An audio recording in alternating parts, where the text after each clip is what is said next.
Every time you use artificial intelligence, you stream a movie on Netflix, you send a text message, or you even start your car, you're relying on the tiny technology that is powering the entire modern world, semiconductors. And right now, we are in the middle of the largest semiconductor boom in history. Some of these companies have doubled, some have tripled, and trillions of dollars are being invested in the future of computing. So instead of picking just one company that wins, many investors are turning to a single ETF that owns the most important companies on earth. Now, in today's video, we want to break down the VanEck Semiconductor ETF, explain the semiconductor boom that we're seeing it right now, and whether this ETF is really going to benefit from the AI revolution. Now, for me personally, this is an ETF that I hold in my portfolio. In the last 12 months, it has performed an absolutely staggering amount, 77% in the last 12 months. So it's kind of crazy, and let's break down this ETF. So semiconductors are essentially the brains of modern technology. Every digital device uses them. Your phone, your laptop, your car, your refrigerator, your washing machine, all of them do contain computer chips. And as technology advances, these computer chips and semiconductors are being used in an increasing amount.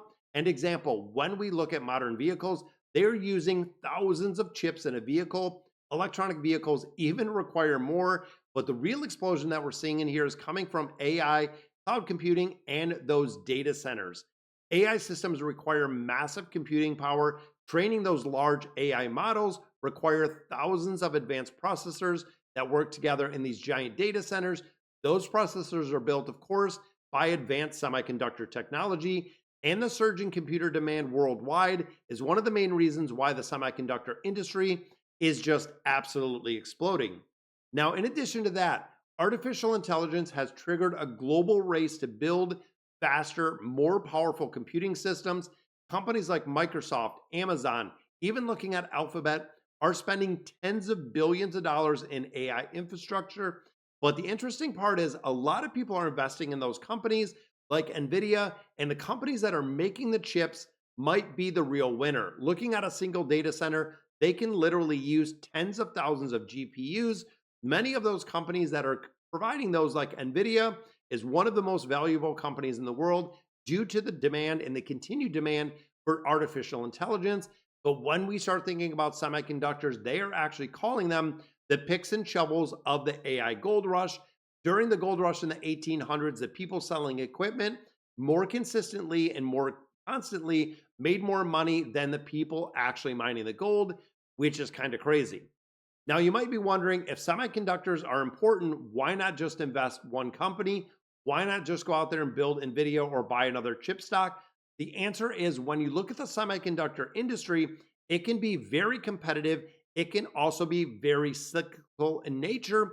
Technology changes very quickly. A company that dominates today could definitely fall behind by tomorrow. And for an instance of this, Intel was considered dominating chips. They were the number one.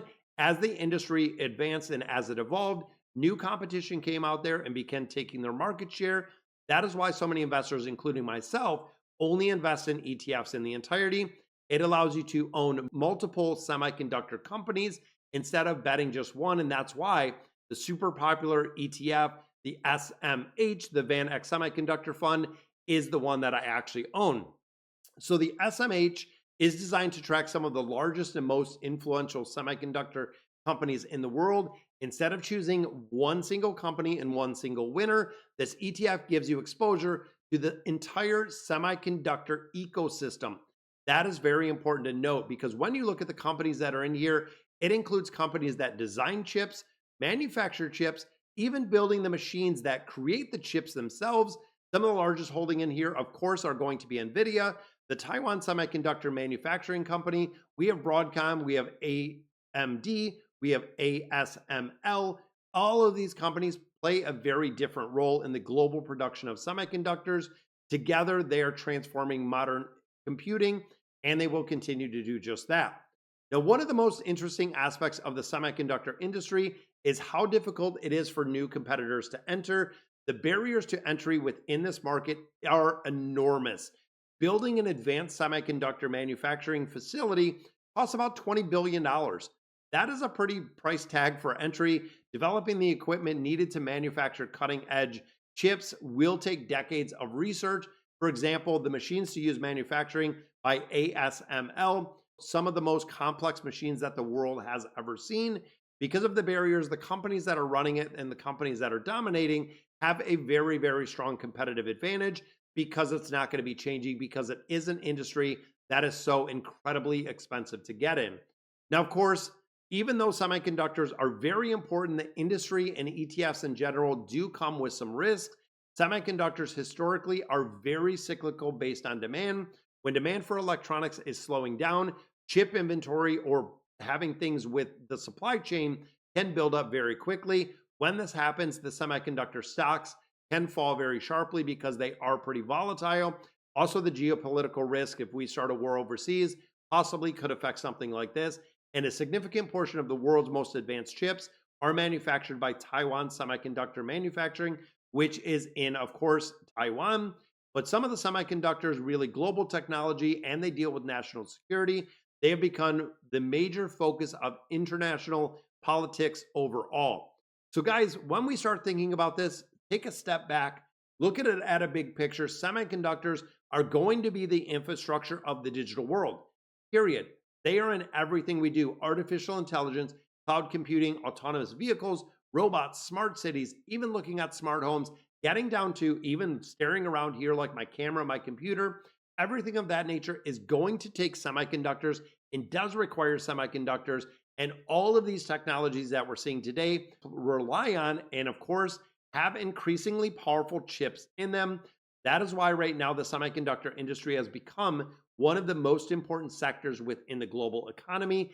And I feel like it's really going to continue for the next 10 or 20 years, as long as we're seeing a really big push towards advancement.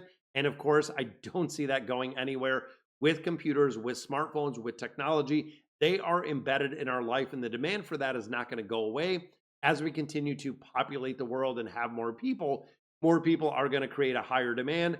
Higher demand is going to increase the requirement for the production. And of course, efficiency with that production can go down dramatically. So for investors who want exposure to that trend, ETFs like the VanEck Semiconductor ETF provide a way to invest in all of those companies building the future of computing. And when we start thinking about this, like I said, it is getting into the fundamentals.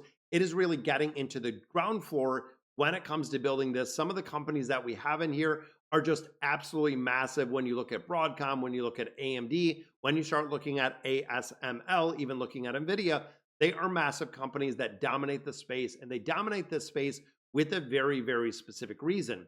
Now, of course, guys, if you found any value in this video, definitely give it a like. It gets it out to a lot of additional people, and subscribe to the channel if you haven't already. We hit the milestone of 10,000 subscribers, and it is continuing to climb into 2026. Very excited to see the growth that we have. And of course, talking about the investing, focusing on really building out a portfolio.